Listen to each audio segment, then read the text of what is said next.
छोटे महाराज को पड़गाया तो पड़गा और उनको अंतराय हो गया, 24 घंटे वो भी निकालेंगे, वो भी एक टाइम आहार करते हैं।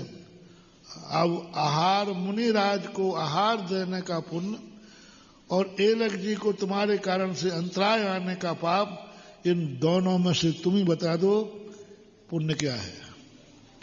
आहार देने में पुण्य ज्यादा है कि अंतराय में पाप ज्यादा है?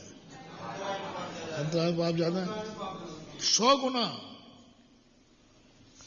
आहार देने मिले या नहीं मिले लेकिन अंतराय नहीं आना, ये है। और जैसे तैसे आहार दिया और उसमें अंतराय आ गया तो वो ठीक नहीं है। इसलिए आज का मोटिवेशन सारे भारत के नाम, पहली बात तो पड़गाहन खड़े होना नहीं, हुए हो तो पूरा संघ जब तक नहीं निकले पड़गाहन का स्थान नहीं छोड़ना।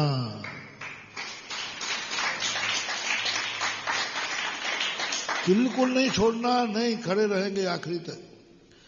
पड़गाहन के बाद जो साधु हमें मिला है उसी को हम श्रद्धा भक्ति से आहार उसी को देंगे, कोई बात नहीं। आप देखो उसका चमत्कार।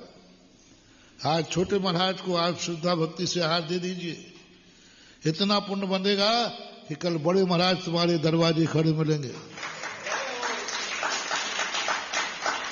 और यदि तुमने जाके मायाचारी करके दी, छोड़ के चले गए, तो मात दूसरे के चौके में जिंदगी भर आहार देते ना, तुम्हारी किस्मत कभी नसीब नहीं होगा, होगा ही नहीं नसीब। और होगा तो कब अंतराय आ जाएगा, कभी नसीब नहीं। इसलिए छोटे महाराज को तुम श्रद्धा भक्ति से आहार देखो और पुण्य देखना तुम्हारा, पुण्य देखना तुम्हारा। जो तुम्हें संभावना नहीं थी कि कल मेरे महाराज आ जाएंगे, वही बड़े महाराज तुम्हारे दरवाजे खड़े दिखाएंगे, तीर्थंकर भी। ये सब जो कैसे खड़े हो गए? राजा श्रेयांश के यहां पूर्वभव की कहानी है। राजा श्रेयांश ने पूर्वभव में जो पात्र हमें मिला है उसमें संतोष धारण किया। साधारण मुनिराज के पालन पर उन्होंने संतोष धारण किया। उस संतोष में इतना पुण्यबंध हुआ कि एक दिन तीर्थंकर भी उनके दरवाजे खड़े हो गए। ये पुण्य कमाने की कला सीखो महानुभाव। क्रियाएं तुम खूब कर रहे हो, आहार खूब दे रहे हो, कोई कमी नहीं है, भावना भी अच्छी है, लेकिन क्या मिल रहा है? रात भर पीसा, वो चक्की कितनी चलाई रात भर, आटा कितना आया, पारे में उठाया। ऐसा नहीं करना। और इस स्थिति को लेकर के आज चौकों में बहुत सावधानी की जरूरत है।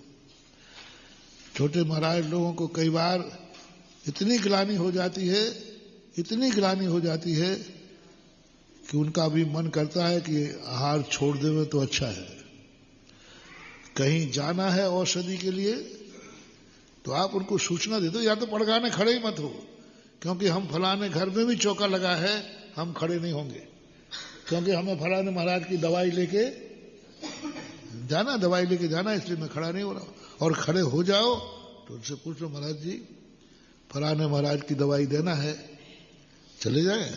वो खुद कह देंगे, ओह क्या पुण्य रे, तो ये डबल पुण्य, दवाई देने का पुण्य, और जो तुम्हारे यहां महाराज पड़ गए थे उनकी आज्ञा से तुम गए हो तो वो पुण्य और डबल हो जाएगा।